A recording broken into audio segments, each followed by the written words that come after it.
National Capital and Regional Athletic Association may hipagsanib puwersa sa inyong pambansang TV na People's Television Network tungo sa mas malawak na coverage para sa mga batang atletang Pinoy. Si Paolo Salamatin sa sentro ng balita. Opisyal lang nilagdaan ng National Capital and Regional Athletic Association o NCRA at ng PTV Sports Network ang isang Memorandum of Agreement na naglalayong palakasin ng ugnayan ng dalawang institusyon sa larangan ng pampalakasan. Nanguna sa naganap na MOA signing sina PTNI General Manager Oscar Orbos at NCRA General Manager Badian Carnado, kasama sina PTV Legal and Administrative Operations Head Attorney Pamela Parse at NCRA Legal Counsel and Board Secretary Attorney Sam Viernes.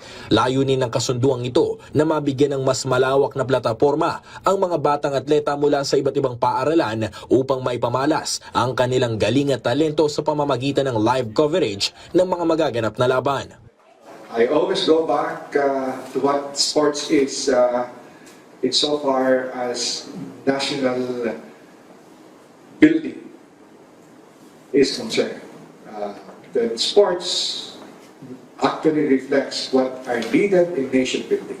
That's teamwork, unity, perseverance, focus on all the essentials that will need to grow a nation.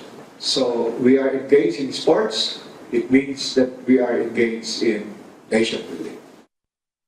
Masaya namang ibinahagi ni Encarnado kung gaano kalaki para sa kanilang liga ang makasaysayang pakikipag-ugnayan sa PTV Sports Network ngayong season.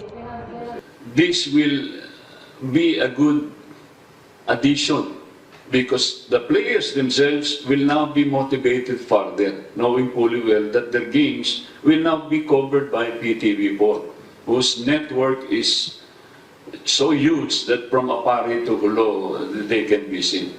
And therefore, this is one aspect that I am so glad to be an initiator. Of course, you know, it takes two to tango with your head, Attorney Oka or boss. I'm so blessed because we share the same vision.